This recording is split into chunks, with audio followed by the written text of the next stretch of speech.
Hi, this is Optimus Futures, and we're back with our weekly roundup of key futures markets for our viewers. We will be starting off with the S&P 500 E-mini futures market. So last week we had a major development for this market in the sense that we saw another really dominant looking all-time high for this market as buyers really continue to push price further up towards the major 3,000 big round number, which is also our mid to long-term target for this market.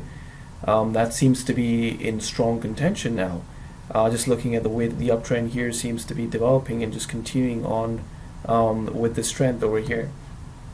If you recall our analysis for this market from the prior week, we talked about how the market had sort of stalled here a little bit, and the week prior to last one we didn't see the market actually create a new high. That of course changed last week. We had a really nice looking bullish engulfing candlestick pattern, or the bullish outside bar as some people call this pattern over here, that really allowed the market to spring past this sort of short-term resistance that the market found just above the 2,900 level over here, and now we have a confident move back above in line with this very strong looking uptrend over here. We have no reason to believe really that this uptrend is under any kind of threat at all. We're continuously seeing the market make higher lows as well as higher highs. That's pretty much characteristic of a strong looking uptrend. We're also looking at all of these really small non-threatening kind of pullbacks into the uptrend, which is once again a sign that the uptrend here is just nice and strong and stable. As we've mentioned several times in the past in prior video sessions, usually when the market tries to make a very strong move up in either direction, it's usually not a very good sign for the continuation of the market moving in that direction. It's usually an indication that the market could potentially reverse soon, and that we're not seeing here at all, which is more encouraging for us, and a further factor that leads us to believe that this market could potentially be headed to the 3,000 big round number over here. So all of these minor consolidations and these hold-ups and minor pullbacks into the uptrend, and this just makes us believe that this market is potentially primed to just hit the 3,000 big round number in the coming trading sessions. Okay, so the next market we're going to be looking at here is the light crude oil futures market. This is another extremely interesting market to follow last week, and the major reason being that we had a strong push from the buyers last week, which sort of runs counter to what we've been expecting from this market over the past couple of weeks. If you recall our analysis for this market from the prior week, we had talked about how all of this hold up and this entire period of consolidation here, just underneath the all-important $74, $75 price levels, which of course serve as long-term support and resistance levels for this market as well, could potentially be hinting at the possibility of the market sort of trying to break towards the downside here for a more extended move. We saw developments entirely counter to that last week. The market actually was able to hold as support just pretty much at the $68 price level. Of course, we've had indications in the more recent past of price holding at this level, and that just continued last week as well. And importantly, not only did we see a strong push from the bulls last week, we also saw the market close above the all-important $70 round number over here. So the strong close above this level could possibly provide for an additional launch pad for buyers to just continue bidding prices higher and possibly test this major resistance at the $74 price level and the $75 price level. That would be a very interesting development, because like we said, we've been expecting all of this consolidation over here to be potentially indicative of a more extended move towards the downside, but the fact that the market could potentially be heading towards another retest of this all-important long-term support and resistance level at the $74 price level could be an indication of the exact opposite, which is that the market could potentially, if it breaks past the $74 price level,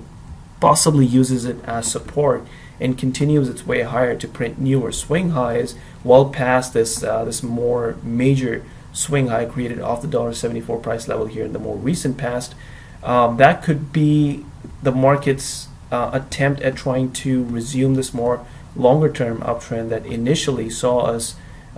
hit the $74, $75 price levels in the first place. So it's an interesting development, and one that we'll be very closely watching this week, because if the bullish momentum here is to continue,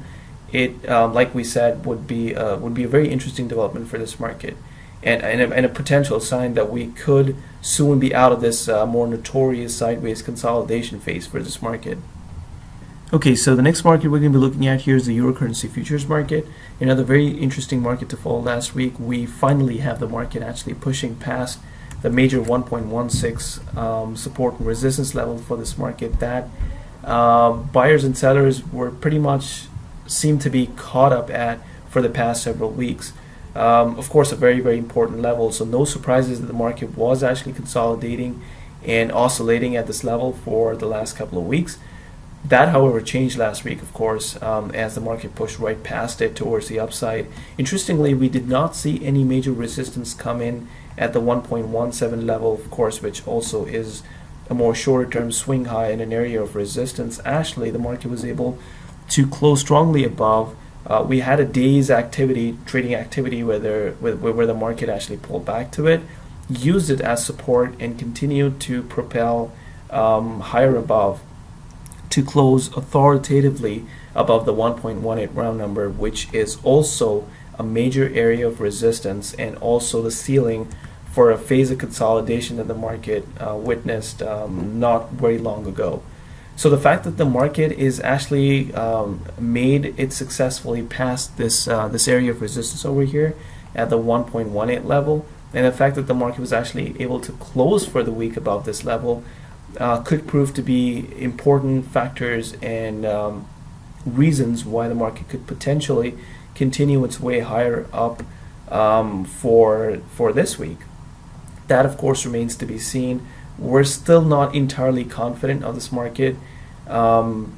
being ready for a more extended move either towards the upside or the downside. Of course, for that to happen, we'll need to see more evidence to suggest that the 1.18 level here is now going to act as support. We did see a small candlestick here on Friday, so just pulling back to this level. It's a good sign that the market wasn't able to close right back down underneath for the week. That would have been a disappointment and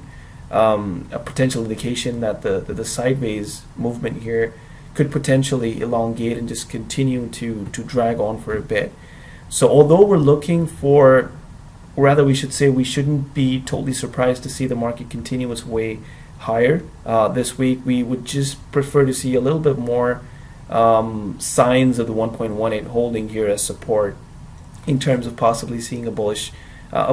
candlestick pattern over here, or just the market continuing its way further up and above the 1.18 price level. Interestingly, we do have some support and resistance levels over here that the market will need to contend with, but generally we see good space here for the market to move into. We don't see a lot of major areas here except the one that we've drawn here, and of course that's not in the vicinity straight away. We do, however, have the 1.2 round number right around here as well that the market will have to contend with. But if this is a true breakout past an area of consolidation and past this 1.18 major resistance area, the bulls might just have the strength here to potentially push and give the 1.2 level and this area of support and resistance here that we just drew a tough time, definitely. And possibly we could see the market eventually trying to make it all the way back up over here to test this extremely obvious area of support and resistance and just a consolidation phase.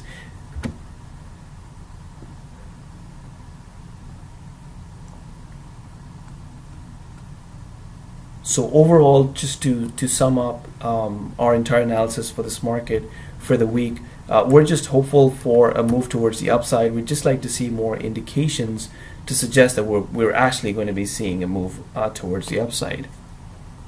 Okay, so the next market we're going to be looking at here is the gold futures market. Now, relative to the other markets that we've discussed so far in this video session, this market was relatively dull in terms of any kind of major vertical price movement either side of the chart.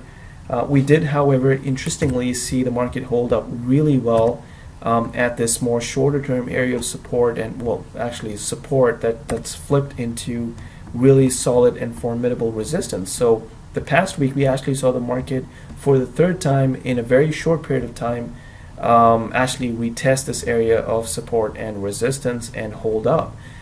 So we did have a nice bearish close for the market, although we're still pretty much in the vicinity of the 1200 major round number that the market, we could say, is generally holding up here. So we're basically seeing this market caught up in a very tight zone here, just pretty much at the 1200 round number and this this short-term support and resistance level over here. Once again, just looking at the overall momentum here towards the downside, we would just for that reason, we would potentially favor a move towards the downside, possibly this week, if the market is able to break the 1200 level here towards the downside, potentially use all of this support over here as resistance and continue its way down to test this this really important swing low over here. However, the fact the market was able to actually pretty much close at the 1200 level here isn't an indication enough for us to really be excited about a move straight away towards the downside. Although just looking at how the market seems to be behaving really well and holding as really solid resistance at this support and resistance level over here, we wouldn't be too surprised to see the market basically pushing past the 1200 level here, possibly in some earlier trading sessions this week, and just continue its way towards the downside for a retest of this area just above the 1160 price level over here, of course, the swing low. Okay, so finally we look at the 10-year Treasury note futures market. If you recall our analysis for this market from the week prior, we had been excited about some of these really strong looking bearish candlesticks over here, indicating at the possibility of the sellers trying to regain control here and possibly resume with this more longer term direction and this downtrend that this market was in before it landed itself in this really obvious consolidation phase over here. That theme pretty much continued this week as well. Importantly, we saw the market close underneath this very formidable source of support over the past week, which is an important development and could potentially mean that even if the market sort of pulls back to this level in the earlier trading session this week, and if this level continues to hold as resistance now, actually flipping from support into resistance, or just as good resistance as it was acting as support in the more recent past, we could see the market easily dropping further underneath over here. The other reason that we have here that makes us believe that the market could potentially move towards the downside here a little bit more is the fact that we actually are seeing the market sort of hold up just above this this really important swing low over here. If we had seen the market sort of plummet hard into this level, that could have made us a little bit less optimistic of seeing the market actually break this level. That is because, of course, like we've mentioned earlier in this video, and we've been repeatedly mentioning about this phenomenon of the market, that if the market really just accelerates into a level, it usually is a sign that it's going to bounce off that level instead of actually continue on with this momentum and just break past the level. So all of this momentum here really just halted right above this area of support over here, and now if this more shorter term area of support and resistance can just come in and allow for the market to not break above it, we could then have a very, very good case for a more extended move towards the downside, possibly even the resumption of the more longer term downtrend over here. So last week's bearish activity here really impressed us in the sense that we're definitely now potentially seeing this market sort of escape this more extended phase of consolidation that it was stuck in for the past several weeks or months, I should say.